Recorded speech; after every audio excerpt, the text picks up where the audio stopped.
छत्तीसगढ़ के मुख्यमंत्री भूपेश बघेल के मंत्रिपरिषद की बैठक में कई महत्वपूर्ण निर्णय लिए गए, जिनमें मुख्य रूप से राज्य में मछली पालन नीति को लागू करने का प्रस्ताव पारित किया गया। प्रदेश में सहायक आरक्षकों का पद समाप्त कर डिस्ट्रिक्ट स्ट्राइक फोर्स का सृजन करने के प्रस्ताव पर अनुमोदन किया गया। इसी तरह सिटी बस संचालकों को राहत प्रदान करते हुए 2 साल के रोड टैक्स में छूट प्रदान की गई। मंत्रिमंडल की बैठक के बाद लिए गए निर्णयों की जानकारी वन मंत्री मोहम्मद अकबर ने मीडिया से साझा की। सबसे पहले तो राज्य में जो प्रचलित मछली पालन नीति है, तो एक नई मछली पालन नीति लागू करने के लिए फैसला लिया गया है और बहुत विस्तारित इसलिए नहीं बताया जा सकता कि क्योंकि विधानसभा का सत्र आहूत है, इसलिए डिटेल विवरण उसमें दिया जाना संभव नहीं है। लेकिन नई नीति इसमें लागू करने का अनुमोदन कर दिया गया है। प्रदेश में स्वीकृत सहायक आरक्षकों के पद को समाप्त कर डिस्ट्रिक्ट स्ट्राइक फोर्स संवर्ग के सृजन की स्वीकृति का प्रस्ताव का भी अनुमोदन किया गया है और इसके लिए पुलिस विभाग के सहायक आरक्षकों के वेतन संबंधी विसंगति को दूर करने के बारे में भी निर्णय ले लिया गया है। इस स्थानांतरण नीति के संबंध में मंत्रिमंडलीय उप समिति का गठन किया जाएगा और मंत्रिमंडल की जो उप समिति है उनके सुझाव और उनके अनुशंसा के आधार पर नया स्थानांतरण नीति बनेगा और जिसके आधार पर ट्रांसफ़र किए जाएंगे। कुल मिलाकर बात यह है कि ट्रांसफ़र में जो प्रतिबंध है वो हटेगा और उसके लिए प्रक्रिया प्रारंभ कर दी गई है। कुल 24 माह का सिटी बस का जो रोड टैक्स है, जैसे इसके पहले बसों का रोड टैक्स की माफ़ी दी गई थी कोरोना काल के कारण, तो सिटी बस उसमें छूट गए थे कि उनको टैक्स की छूट नहीं हो पाई थी, तो उनको भी रोड टैक्स की बकाया राशि करीब 99.95 लाख रुपए का छूट प्रदान किया गया है। औद्योगिक और आर्थिक मंदी के कारण HV4 श्रेणी के जो छोटे स्टील उद्योग हैं तो उसमें भी कुछ छूट का प्रावधान किया गया है और छत्तीसगढ़ विद्युत अधिनियम संशोधन विधेयक का प्रारूप का अनुमोदन हुआ है जो विधानसभा में प्रस्तुत किया जाएगा। प्रदेश की भारतीय जनता पार्टी ने सरकार पर निरंकुश बेलगाम कानून व्यवस्था का आरोप लगाते हुए राजधानी में पैदल मार्च किया। इस पैदल मार्च में भाजपा के वरिष्ठ नेताओं समेत कार्यकर्ता बड़ी संख्या में शामिल हुए। भारतीय जनता पार्टी ने बिलासपुर जिले के अकलतरा में महिला से दुष्कर्म के बाद उसकी हत्या के विरोध में सरकार को आड़े हाथों लिया। प्रदेश भाजपा के नेताओं के एक दल ने इसी विषय को लेकर राज्यपाल से मुलाकात की और राज्य में कानून व्यवस्था के संचालन पर आपत्ति दर्ज कराई कि एक दिन बिना चाकू के नहीं रहीबो और गढ़बो नवा छत्तीसगढ़। पर डे रायपुर की राजधानी सुरक्षित नहीं है। जब रायपुर की राजधानी अनाचार घटना से सुरक्षित नहीं है, लूट है, डकैती है, अपहरण से सुरक्षित नहीं है, तो बाकी प्रदेश के दूर दराज के बारे में आप क्या कह सकते हैं। इसी प्रकार से जो भ्रष्टाचार की पराकाष्ठा चरम सीमा पर और जिस प्रकार से यहाँ रेड होना, उसमें उनके द्वारा जो जारी किया जाना, इससे आप अंदाज़ा लगा सकते हैं कि प्रदेश किस दिशा में जा रही है। भारतीय जनता पार्टी के इस पैदल मार्च को कांग्रेस के संचार प्रमुख ने घड़ियाली आंसू कहा। संचार प्रमुख सुशील आनंद शुक्ला ने कहा कि भाजपा प्रदेश में मुद्दा विहीन हो गई है। उन्होंने भाजपा सरकार के 15 सालों में हुई घटनाओं को स्मरण कराते हुए इस पैदल मार्च को मुद्दाहीन कहा।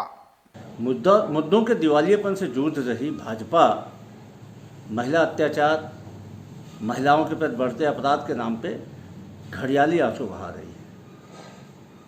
इसी प्रदेश में झलियामारी जैसे कांड हुए थे, इसी प्रदेश में आमाडोरा जैसे कांड हुए थे। ये वही राजधानी है छत्तीसगढ़ की जहाँ पे महिला सिपाही के साथ दुराचार हो जाता है, 1 हफ्ते तक FIR नहीं होती थी। इसी राजधानी रायपुर में सूदखोर के गुर्गों ने कर्जदार की बीवी के साथ हराचार किया था और कभी रिपोर्ट दर्ज करने के लिए उसे हफ्तों घूमना पड़ा था। इसी प्रदेश से 20,000 से अधिक हमारी बच्चियां गायब हो गई थी। भारतीय जनता पार्टी की सरकार सुध नहीं रही थी। आज भारतीय जनता पार्टी किस नैतिकता से राजभवन मार्च करने जा रही है? यह भारतीय जनता पार्टी की बेशर्मी की पराकाष्ठा है। निश्चित तौर पे कुछ अपराध हुए हैं, लेकिन अपराधों के बाद अपराधियों पे तत्काल लगाम कसी गई है, उनकी गिरफ्तारी की गई है। भारतीय जनता पार्टी के राज में तो अपराध होते थे, अपराधी बेलगाम घूसते थे, और भारतीय जनता पार्टी के नेताओं को उनको संरक्षण मिलता था। सावन सोमवार के पहले दिन संसदीय सचिव व विधायक विकास उपाध्याय ने हटकेश्वर महादेव भगवान शंकर के मंदिर महादेव घाट पहुंचकर शिव जी का जलाभिषेक किया और प्रदेश की सुख समृद्धि की कामना की। विधायक उपाध्याय ने इस मौके पर राज्यवासियों को सावन माह की शुभकामनाएं दी और कहा कि उन्होंने भगवान भोलेनाथ से सभी के लिए स्वस्थ जीवन की प्रार्थना की है।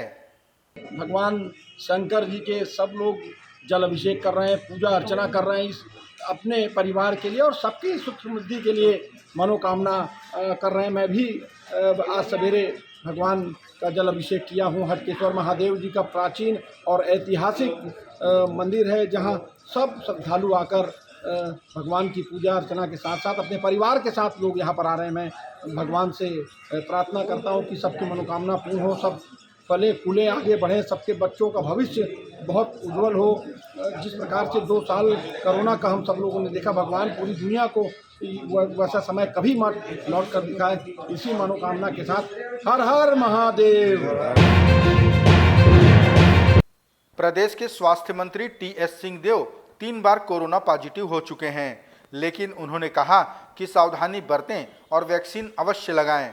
उन्होंने भी वैक्सीन लगवाई थी, लेकिन फिर भी उन्हें कोरोना हुआ, लेकिन ज़्यादा गंभीर लक्षण नहीं थे। उन्होंने बताया कि इस बार तो उन्हें बुखार भी नहीं आया। स्वास्थ्य मंत्री ने कोरोना से बचाव के लिए सभी से सावधानियां बरतने के साथ गाइडलाइन का पालन करने को कहा। ये बहुत समय तक हमारे बीच में रहेगा, इसमें परिवर्तन भी आता रहेगा। कोई घातक परिवर्तन ना हो, बस उसी के लिए उंगलियां बांध के हम लोग बैठे हैं। वर्तमान स्वरूप जो है, इसमें अगर हमने वैक्सीनेशन ले ली है तो कोरोना तो हमको होगा, लेकिन लक्षण गंभीर नहीं आएंगे। मेरे को भी कोरोना हुआ, मैंने 2 डोज लिए, मैंने बूस्टर डोज भी लिया, उसके बाद भी कोरोना हुआ, लेकिन मुझे बुखार नहीं आया। मेरे को कोरोना का प्रोटोकॉल पालन करना पड़ा, जो सामान्य दवाई है वो लेनी पड़ी, लेकिन कोई लक्षण गंभीर लक्षण आए नहीं आए।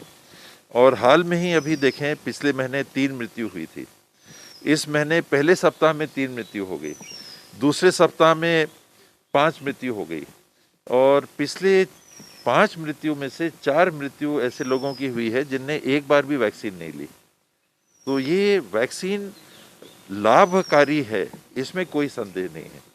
कोरोना हो सकता है लेकिन गंभीर नहीं होगा। मृत्यु की जो स्थिति आ रही है, इसकी संभावना बहुत कम हो जाती है। तो पहली बात तो ये है कि सबको वैक्सीन ले लेना चाहिए।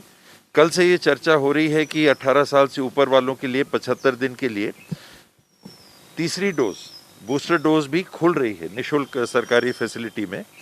तो ये अगर खुल जाती है, लिखित अभी हमारे पास नहीं आया है, आज वीडियो कॉन्फ्रेंसिंग के माध्यम से चर्चा होगी केंद्र सरकार से, तो उसमें अगर ये आ जाता है तो इसका लाभ भी जरूर सभी नागरिकों को लेना चाहिए। जिन्हें एक भी डोज नहीं लिया, जरूर ले लीजिए।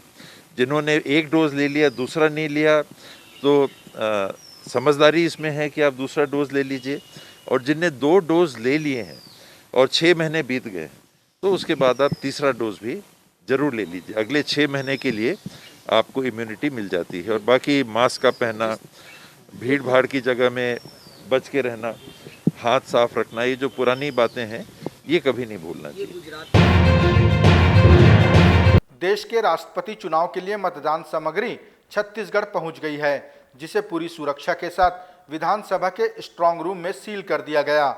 मतदान सामग्री को एयरपोर्ट से सरकारी वाहन में पूरे एहतियात के साथ विधानसभा लाया गया, जहां अधिकारियों की उपस्थिति में स्ट्रांग रूम के अंदर रखा गया। उसके बाद दरवाजे पर 2 लॉक लगाकर उन्हें सील किया गया। ये सील मतदान के कुछ समय पूर्व ही खोली जाएंगी। रायपुर से लगे मंदिर हसौद थाना क्षेत्र में पुलिस ने जुआरियों पर कार्रवाई की। जानकारी के अनुसार ग्राम खुटेरी के फार्म हाउस में पुलिस ने रेड मारकर 8 जुआरियों को पकड़ा। जुआरियों के पास से 40,07,000 रुपए नगद और 10 मोबाइल जब्त किया गया। सभी के खिलाफ धारा 13 जुआ एक्ट के तहत कार्रवाई की जा रही है। जानकारी के अनुसार सभी जुआरी रायपुर और दुर्ग भिलाई के निवासी बताए जा रहे हैं। है।